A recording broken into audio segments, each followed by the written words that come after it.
Cuando llegaron al lugar llamado de la Calavera, le crucificaron allí, y a los malhechores, uno a la derecha y otro a la izquierda. Y Jesús decía: Padre, perdónalos porque no saben lo que hacen. Y repartieron entre sí sus vestidos echando suertes. Y el pueblo estuvo mirando, y aún los gobernantes se burlaban de él diciendo: a otro salvó, sálvese a sí mismo, si este es el Cristo, el escogido de Dios. Los soldados también le escarnecían, acercándose y presentándole vinagre, y diciendo: si tú eres el rey de los judíos, sálvate a ti mismo. Había también sobre él un título escrito con letras griegas, latinas y hebreas: este es el rey de los judíos. Por la vía dolorosa, triste día en Jerusalén, los soldados abrían paso a Jesús, mas la gente se acercaba para ver al que llevaba aquella cruz. Había también sobre él un título escrito con letras griegas, latinas y hebreas: este es el rey de los judíos. Y uno de los malhechores que estaban colgados le injuriaba diciendo: si tú eres el Cristo, sálvate a ti mismo y a nosotros. Respondiendo el otro, le reprendió diciendo: ¿ni aún temes tú a Dios estando en la misma condición? Nosotros, a la verdad, justamente padecemos, porque recibimos lo que merecieron nuestros hechos, mas éste ningún mal hizo. Y dijo a Jesús: acuérdate de mí cuando vengas en tu reino.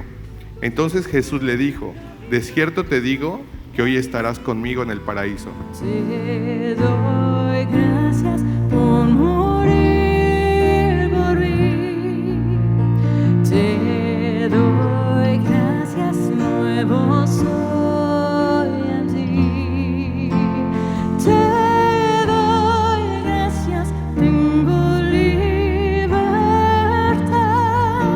Tu sangre derramada, el perdón me da. Después de esto, sabiendo Jesús que ya todo estaba consumado, dijo, para que la escritura se cumpliese: tengo sed. Y estaba allí una vasija llena de vinagre. Entonces ellos empaparon en vinagre una esponja y poniéndola en un hisopo, se la acercaron a la boca. Cuando Jesús hubo tomado el vinagre, dijo: consumado es. Y habiendo inclinado la cabeza, entregó el espíritu. Entonces los judíos, por cuanto era la preparación de la Pascua, a fin de que los cuerpos no quedasen en la cruz en el día de reposo, pues aquel día de reposo era de gran solemnidad, rogaron a Pilato que se les quebrasen las piernas y fuesen quitados de allí. Vinieron pues los soldados y quebraron las piernas al primero y asimismo al otro que había sido crucificado con él. Mas cuando llegaron a Jesús, como le vieron ya muerto, no le quebraron las piernas, pero uno de los soldados le abrió el costado con una lanza y al instante le salió sangre y agua. Y el que lo vio da testimonio, y su testimonio es verdadero, y él sabe que dice verdad, para que vosotros también creáis.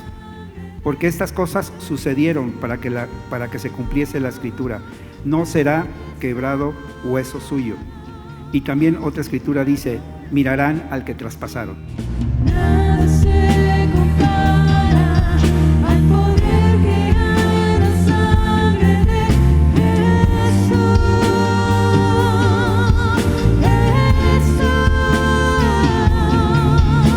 Ahora somos hijos, redimidos por la sangre de Jesús.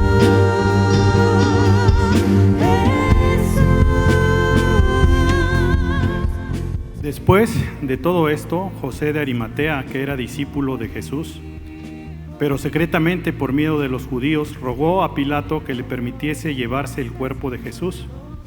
Y Pilato se lo concedió. Entonces vino y se llevó el cuerpo de Jesús. Y también Nicodemo, el que antes había visitado a Jesús de noche, vino trayendo un compuesto de mirra y de aloes, como 100 libras.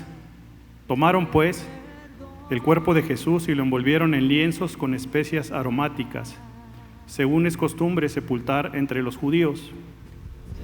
Y en el lugar donde había sido crucificado había un huerto, y en el huerto un sepulcro nuevo, en el cual aún no había sido puesto ninguno. Ahí pues, por causa de la preparación de la Pascua de los judíos, y porque aquel sepulcro estaba cerca, pusieron a Jesús. Aleluya, glorioso intercambio, oh cuán gran misterio, que por gracia salvo soy. Aleluya, gloria sea a Cristo, por su sacrificio, declarado justo soy en él. El primer día de la semana, María Magdalena fue de mañana, siendo aún oscuro, al sepulcro y vio quitada la piedra del sepulcro. Entonces corrió y fue a Simón Pedro y al otro discípulo, aquel al que amaba Jesús, y les dijo: se han llevado del sepulcro al Señor y no sabemos dónde le han puesto. Y salieron Pedro y el otro discípulo y fueron al sepulcro. Corrían los dos juntos, pero el otro discípulo corrió más aprisa que Pedro y llegó primero al sepulcro. Y bajándose a mirar, vio los lienzos puestos ahí, pero no entró. Luego llegó Simón Pedro tras él y entró en el sepulcro y vio los lienzos puestos ahí, y el sudario que había estado sobre la cabeza de Jesús, no puesto con los lienzos, sino enrollado en un lugar aparte. Entonces entró también el otro discípulo que había venido primero al sepulcro y vio y creyó, porque aún no habían entendido la escritura, que era necesario que él resucitase de los muertos. Y volvieron los discípulos a lo suyo. Gracias por la cruz, oh Dios, el precio que pagaste por mí, llevando mi pecado ahí, sublime amor, tu gracia me salvó. Gracias por tu amor, oh Dios, tus manos clavadas por mí, me has lavado, oh Señor. Conozco hoy tu abrazo y tu perdón. Pero María estaba afuera llorando junto al sepulcro, y mientras lloraba se inclinó para mirar dentro del sepulcro y vio a dos ángeles con vestiduras blancas que estaban sentados, el uno a la cabecera y el otro a los pies, donde el cuerpo de Jesús había sido puesto. Y dijeron: mujer, ¿por qué lloras? Les dijo: porque se han llevado a mi Señor y no sé dónde le han puesto. Cuando había dicho esto, se volvió y vio a Jesús que estaba allí, mas no sabía que era Jesús. Jesús le dijo: mujer, ¿por qué lloras? ¿A quién buscas? Ella, pensando que era el hortelano, le dijo: Señor, si tú lo has llevado, dime dónde lo has puesto y yo lo llevaré. Jesús le dijo: María. Volviéndose a ella le dijo: Raboni, que quiere decir maestro. Jesús le dijo: no me toques, porque aún no he subido a mi Padre, mas ve a mis hermanos y diles: subo a mi Padre y a vuestro Padre, y a mi Dios y a vuestro Dios. Fue entonces María Magdalena para dar a los discípulos las nuevas que había visto al Señor y que Él le había dicho estas cosas. Veo al Señor sentado sobre su trono, exaltado, su resplandor llena el templo de gloria.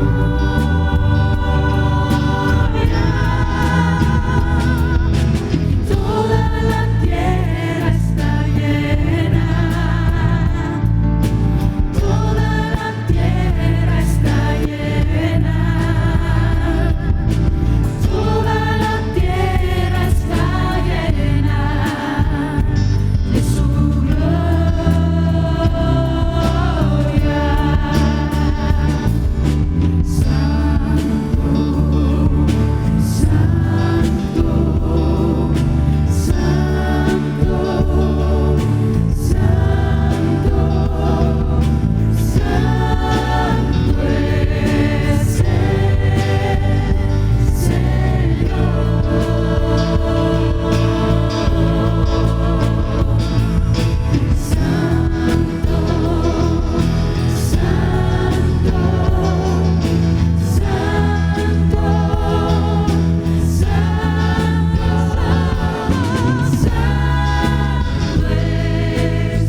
Y estas lecturas han sido a muy grandes rasgos, sin ser todo completo y en todo detalle, un relato de algo que pasó y cómo resucitó Jesús. Y las implicaciones siguen dándose hasta hoy y sigue resonando esto y sigue siendo la polémica de toda la historia humana a partir de ahí, que es si ha resucitado, entonces el Señor de todo. O sea, eso ya queda claro. El problema es que no queda todo el mundo de acuerdo y tenemos que ver nosotros cómo podemos tramitar el acuerdo con el Señor. Y en versículo 19, todavía los discípulos estaban batallando para poder creer eso. Inclusive cuando Juan entró al sepulcro y con Pedro y así, y vio el lienzo, vio el sudario, vio todo eso, dice creyó. ¿Pero qué creyó? Porque todavía estaban como dudando. Y en el transcurso, no lo menciona en los evangelios, lo menciona el apóstol Pablo, apareció a Pedro solito, Jesús, aparte. Entonces, y quién sabe qué intercambio hubo ahí, qué preguntas, qué comentarios entre Pedro y Jesús. Pero algo que tenemos que ver entre todo eso es la urgencia que Jesús tiene para cada uno. Así, entonces dice, versículo 19, cuando llegó la noche de aquel mismo día, el primero de la semana, estando las puertas cerradas en el lugar donde los discípulos estaban reunidos por miedo de los judíos, vino Jesús y puesto en medio les dijo: paz a vosotros.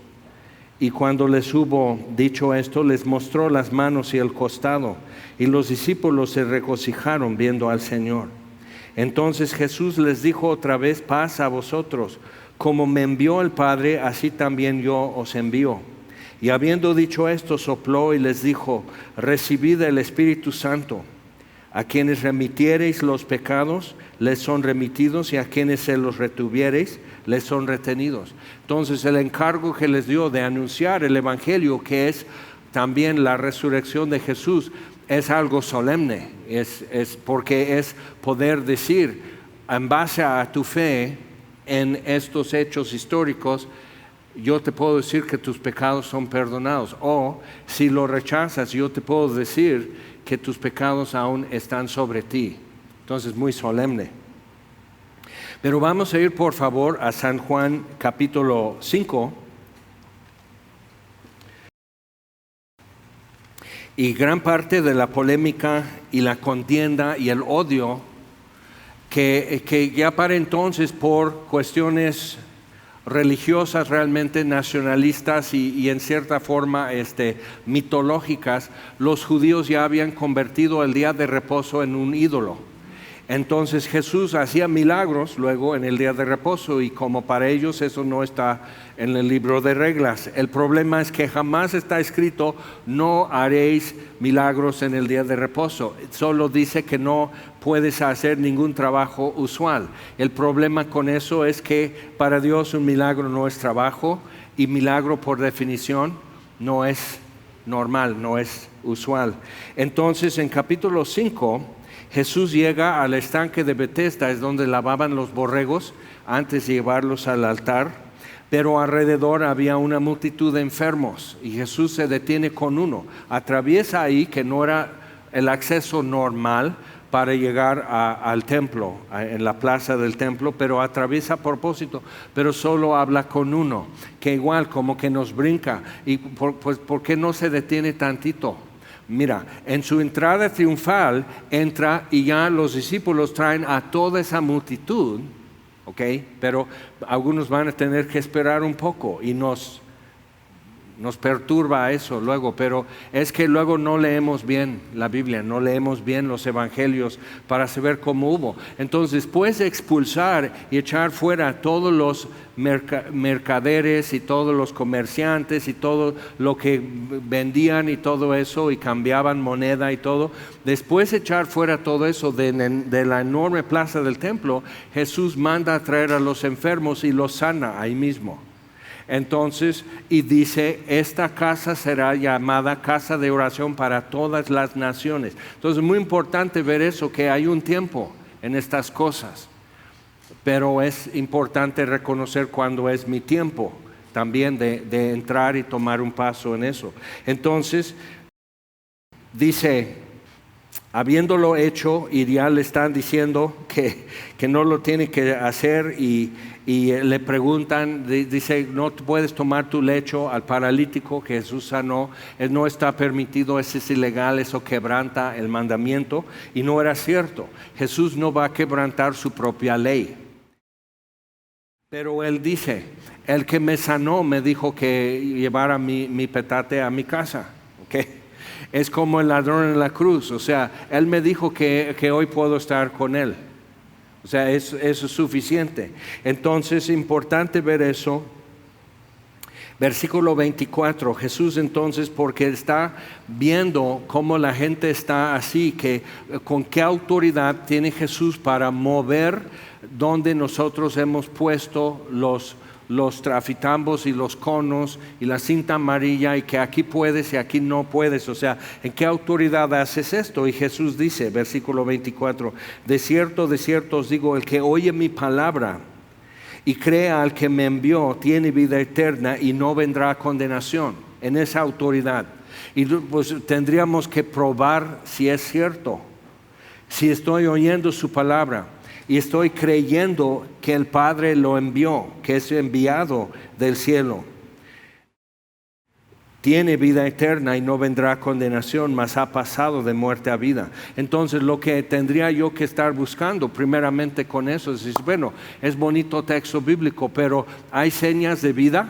O sea, ¿hay algo forénsico que si llegan los socorristas con la ambulancia van a decir, parece que está muerto, pero realmente vive? O sea, ¿hay señas de vida en mí? ¿Hay señas de vida en ti? Y eso es lo que tendríamos que ver. ¿Ha pasado de muerte a vida? Porque entonces eso demuestra lo anterior, que es muy difícil comprobar, porque es invisible lo que Jesús dice.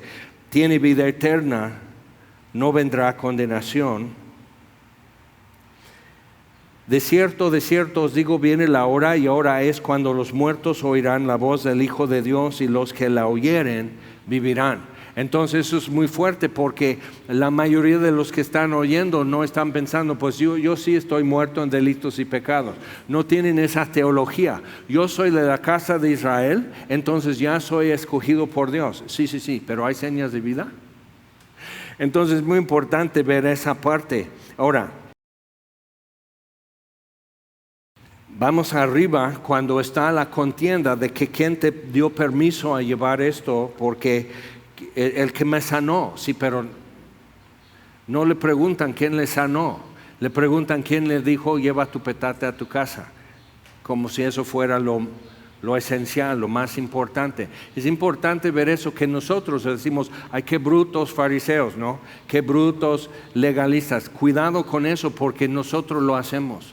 Volteamos la tortilla, nosotros nos esquivamos así para que no me llegue tan directo esto, que no sea para mí esto que está sucediendo. Entonces es importante ver eso.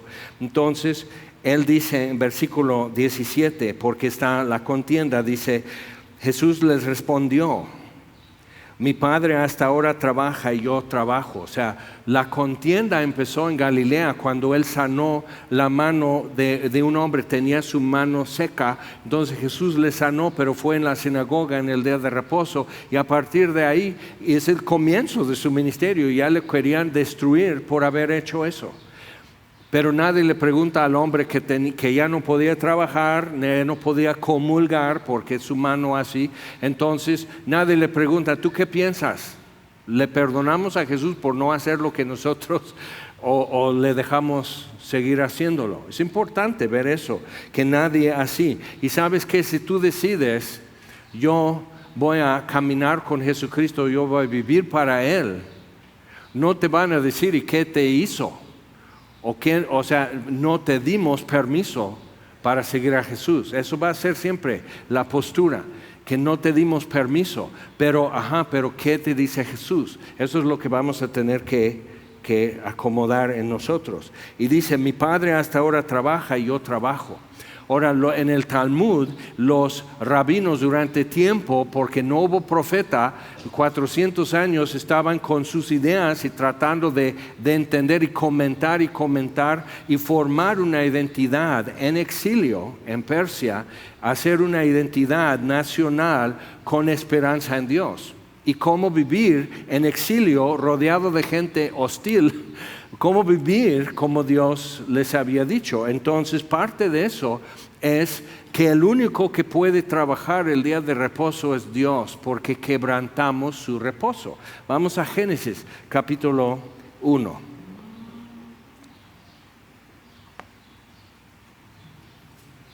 Y hay un detallito así, pero digo, por eso hay que leer nuestras Biblias y leer bien, y leer otra vez más, y detenernos a decir por qué está esto aquí, y empezar a peinar y a verificar todo, cotejar. Al final del capítulo 1 de Génesis dice, y vio Dios que todo lo que había hecho, y aquí que era bueno en gran manera, y fue la tarde y la mañana el día sexto.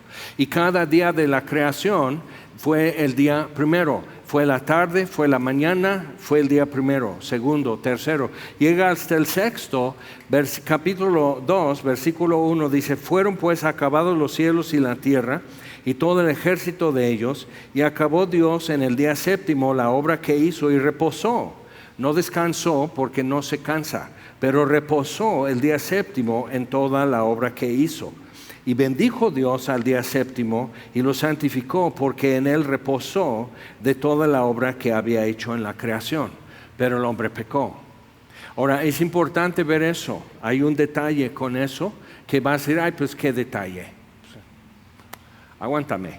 Entonces, ¿qué pasó? Porque el día séptimo dice, y fue la tarde y fue la mañana el día séptimo. No lo dice. Entonces, ¿por qué? Porque no terminó, porque Dios tuvo que trabajar y el hombre quebrantó el reposo de Dios. Y ahora checa esto, de todos los años que podía haber sucedido, tenían el calendario según la luna de cuándo sería. La luna nueva es el comienzo del mes. Entonces, cuando es la luna luna nueva del comienzo del mes, cuentan 14 días y es la Pascua, es cuando pasa Dios por alto los hogares hebreos en Egipto, en la mortandad. Entonces, cuentan eso. Entonces, eso varía cada año, por eso estamos así. Varía y es diferente cada año porque sigue la luna, no el sol. Entonces, viendo eso de todos los años posibles, porque no es cada año así, nuestro calendario religioso siempre Viernes Santo, siempre es viernes, y el tercer día siempre por eso es domingo de resurrección. Pero aquel año, el primer día de la semana va a ser conforme al principio del mes. Entonces, cuando se cumple el día 14, sucedió ese año en viernes. Y Jesús, habiendo ya terminado su obra, consumado es, entonces reanudó el reposo de Dios el sábado.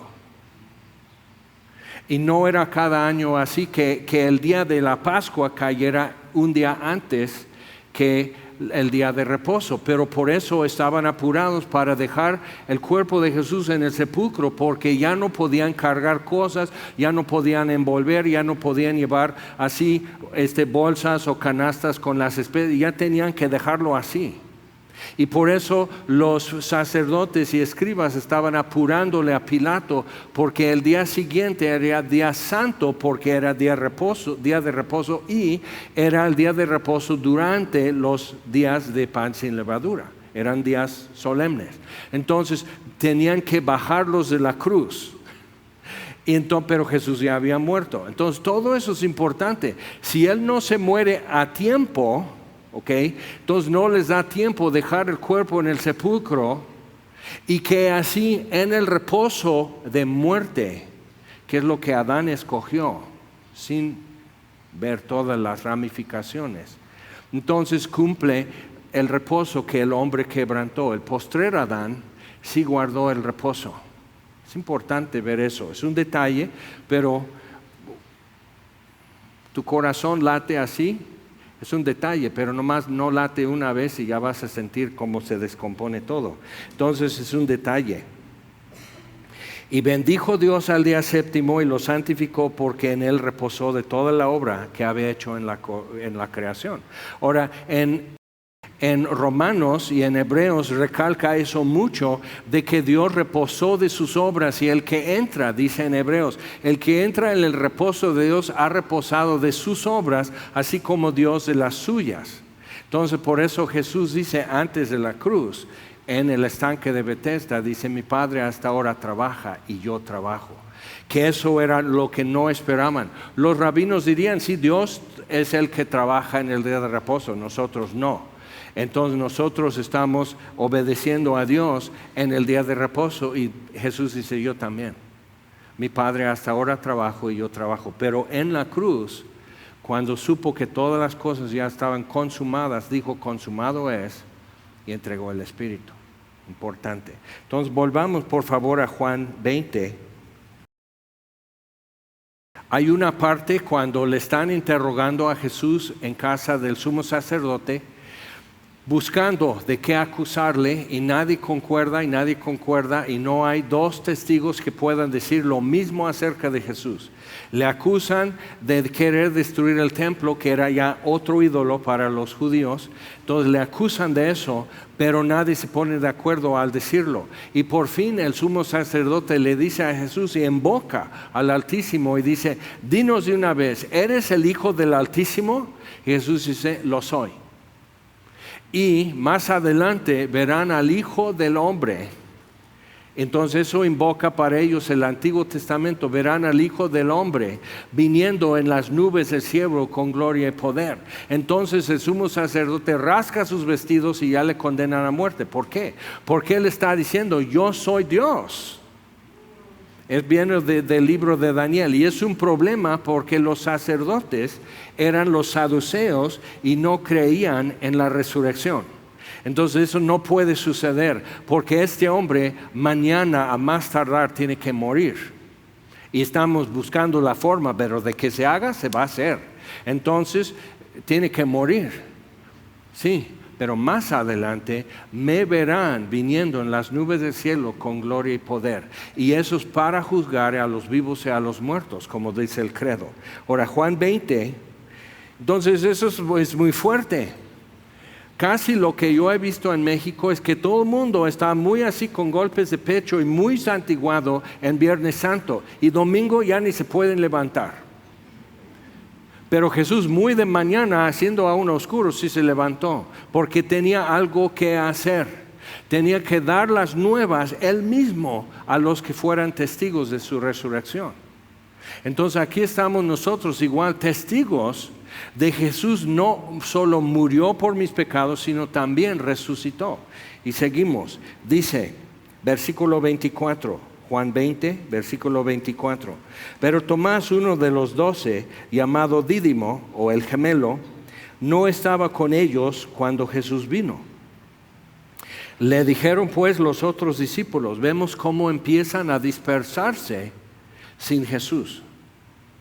Tomás no estaba, y así cada quien opina algo diferente. Unos ya están convencidos, otros no.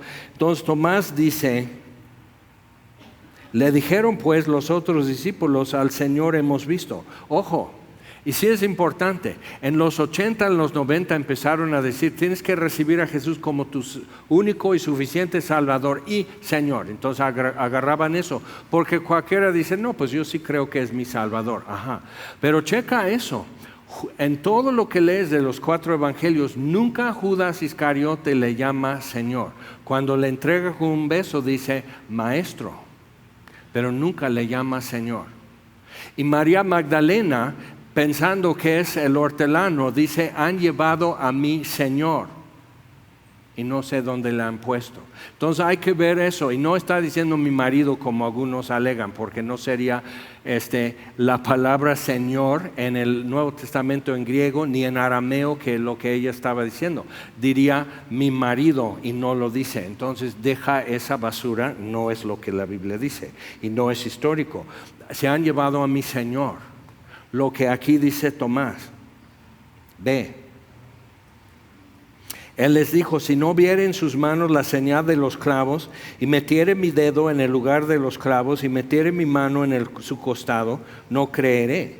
8 días después pero Jesús sí le urge aclarar eso con Tomás, pero Tomás está complicando la cosa, entonces no voy a venir hoy en la tarde a resolverte eso, Tomás.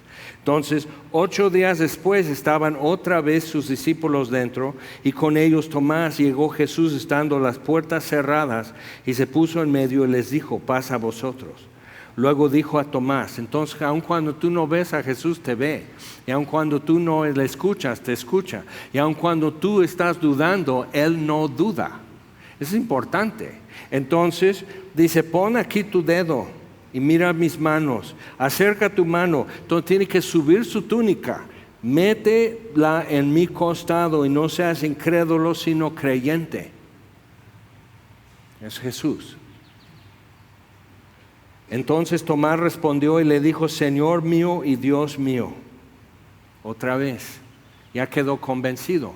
Entonces ponemos muchas veces a Tomás como ejemplo de dudar, de incrédulo, y hasta Jesús dice, no seas incrédulo, sino creyente. Jesús dice, sí, ahora, bienaventurados los que no vieron y sí creyeron, y aquí estamos. No está Jesús hoy para subir su túnica y dice, a ver, mete tu mano por donde pasó la lanza, y la punta de la lanza, sería meter tu puño en el costado. No podría estar vivo con eso, y estaba vivo. Y las heridas, las marcas de los clavos y todo eso, no está Jesús para hacer esto para nosotros, pero sí está toda la Biblia con manzanas y peras explicándolo y dejando claro para nosotros quién es Jesucristo, por qué vino, qué hizo y cuándo vendrá otra vez, por qué viene. Entonces todo eso está quedando claro y Juan termina con esto. Hizo además Jesús muchas otras señales en presencia de sus discípulos, las cuales no están escritas en este libro. Pero estas, las señales que Juan menciona en el Evangelio de Juan, estas se han escrito para que creáis que Jesús es el Cristo, el Hijo de Dios, y para que creyendo tengáis vida en su nombre. Y así de directo y así de sencillo. El que recibe mi palabra, la oye y la recibe y confía en el que me envió, ha pasado de muerte a vida, tiene vida eterna, no vendrá condenación. Eso es lo que Jesús mismo dijo. Entonces en dado momento vamos a tener que decir sí o no, eso no es así. Entonces nuestro problema, como con el sumo sacerdote, y necesitas colocarte bien en cada cuadro, con el sumo sacerdote, su problema de ellos no era que Jesús era el Hijo del Altísimo, sino que no daban permiso para eso. No estaban de acuerdo que Él fuera el Altísimo, no estaban de acuerdo. Y es el problema que tenemos hoy en pleno siglo XXI, es eso, que no estamos de acuerdo, que no queríamos que así fuera, que no diga esto, que no imponga el otro, que no cierre el camino tan angosto, porque no me parece. Entonces sí, y puedo entonces cuando Jesús ya pase a decir una cosa que no me gustó, puedo rasgar mi vestido, salir a ponerme un tatuaje y decir que no. Pero eso no va a cambiar nada de lo que Jesús vino a hacer. O sea, aun cuando hizo eso el sumo sacerdote, cumplió lo que estaba escrito acerca de Jesús, lo que le iba a suceder. Entonces, aún en nuestra rebelión, cumplimos y demostramos por qué Jesús es de controversia y por qué todo el mundo le quiere recortar, encoger, aplastar o en alguna manera modificar, para que entonces nosotros, como si nos incumbe, que nosotros demos nuestro permiso que sí sea el Hijo del Altísimo. Ahora sí. Entonces sí tenemos que ver todo eso. Y hoy venía yo con una pesadumbre por todo el camino. Y no por ustedes, que iban a estar aquí todo lindo, sino que el mundo está lleno de miseria. El mundo está en tormentas. Y donde quiera que veas, está así la cosa, y por ratitos tratando de escaparse de eso, por ratitos tratando de dormirlo, olvidarlo, una distracción, una vacación, un Airbnb, algo, pero salirme de esto tantito. Pero están así como las chispas en la fogata que van subiendo, pero no se escapan, vuelven al fuego y ahí termina. Entonces nosotros tenemos que ver que en cuanto al hombre, es como la flor del campo, que hoy es y mañana es echado en el horno. Es como pasto que se seca. O sea, cuando veo y digo, Dios, ¿qué vamos a hacer? ¿Qué vamos a hacer nosotros? Simplemente decir, pues sí, es domingo de resurrección, entonces estrené un vestido. ¿Y ya? O sea, esto es. Entonces Jesús llega entre ellos, otra vez, versículo 19. Llegó la noche de aquel mismo día. Entonces no terminó el día de su resurrección sin que dijera esto. El primero de la semana, estando las puertas cerradas en el lugar donde los discípulos estaban reunidos por miedo de los judíos. Y ves que decimos, ¿no? Apocalipsis 3:20, que Jesús dice, aquí estoy en la puerta y llamo. Checa, eso dice a una iglesia apóstata, ¿ok? Que estaba muy mal. Aquí estoy en la puerta y llamo. Pero yo veo aquí en el aposento alto, Jesús no está en la puerta tocando y que, no, pues abre tú, pues a lo mejor vienen soldados por nosotros. Jesús nomás está con ellos, pasa a la pared o a ver cómo lo hace. Jesús no está obligado a pedir acceso. Jesús no está obligado a esperar que tú le abras por fin la puerta, aunque ya lo hicimos dogma. Pero obviamente aquí Jesús no está obligado y le urge. Entonces, pasa a vosotros. Y cuando les hubo dicho esto, les mostró las manos y el costado. Y los discípulos le regocijaron viendo al Señor. Y otro día no iban a tener gozo porque algunos de ellos iban a morir.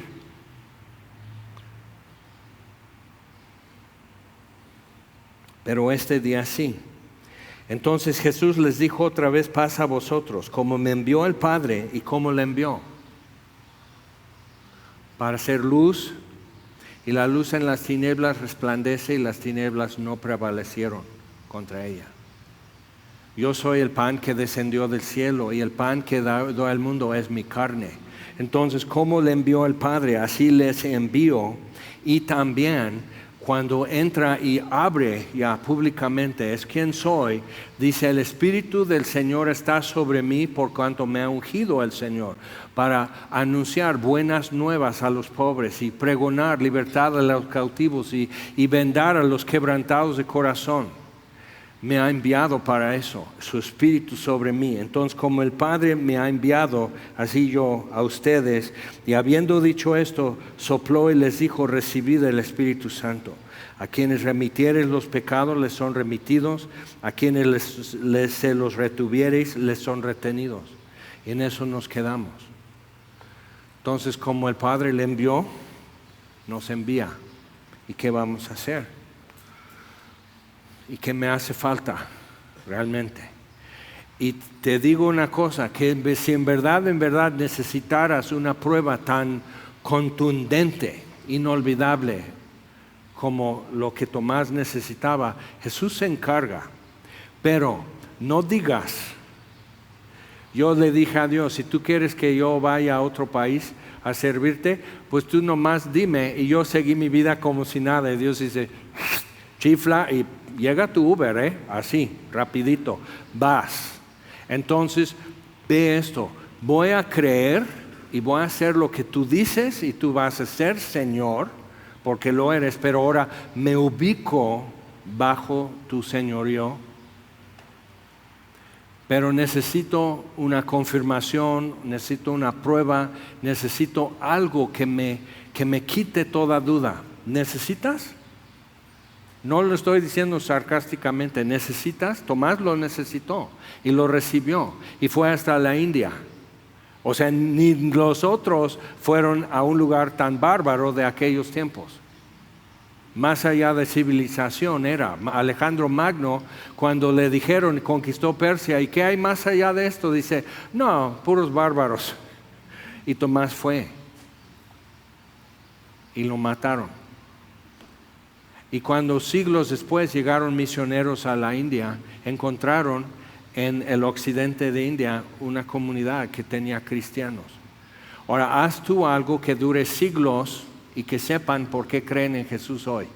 O sea, eso es Tomás. Entonces, un día sí fue incrédulo, otro no. Entonces, ¿qué es lo que tú necesitarías? Y vamos a orar. ¿Qué es lo que tú necesitas para decir, me queda claro? No tengo nada que discutir, nada que cuestionar, ninguna duda, y ya está marcado mi camino por Jesucristo. Si es así, yo te pediría esto, ponlo ante Dios, ten valor, pero ponlo ante Dios y decir, sí, eso es lo que necesito para saber, Señor. Esto es lo que necesito para que yo pueda, cuando tú entras y dices, paz a vosotros, yo reciba esa paz. Y, ok, estoy en paz. Y no tiene que ser es que lucho con muchas cosas. Es que luego me falla mucho. No puedes decir eso porque ahí están los apóstoles para decirnos, ajá. Ellos también, todos le abandonaron. Entonces, ninguna excusa nos está quedando, pero la última es, creo que sucedió, creo que Él es quien dice ser, pero no me late. Eso es todo. Y puedes, pero ten el valor de decir, Señor, pero no me late. Si tú quieres que yo sienta diferente, que yo piense diferente, dame lo que necesito para pasar de muerte a vida. ¿Oramos? Vamos a ponernos en pie, por favor. Nuestro Señor, te damos gracias por enviar a Jesús. Gracias por ser el Señor y el Rey de todos los siglos, ordenando el sol y la luna y los días, y escogiendo de todos los años no solo el domingo de Ramos para cumplir al día lo que tú dijiste que iba a suceder, pero escogiendo Viernes Santo para cumplir al día lo que dijiste que iba a suceder, y sábado y domingo de resurrección. Todo en tu mano está, todo está. Pero Señor, no todos nosotros estamos con plena certidumbre de fe, no estamos bien cargados de certidumbre. Y yo te pido, Señor, que a cada uno y cada una, y por la edad que fuera, por la condición, por los pretextos, por las experiencias, los antecedentes, los desencantos y cuánta cosa, Señor, yo te pediría esto, Padre, que tú le des a cada uno que necesita la certidumbre para saber qué hacer. Porque estas cosas no fueron hechas en un rincón. Y aquí somos muchos que sabemos que es verdad. Pero Señor, dale al que no tiene esa certeza, dale lo que necesita. Nos encomendamos a ti, buen Padre, poderoso Dios, y te damos gracias por Jesucristo nuestro Salvador. Amén.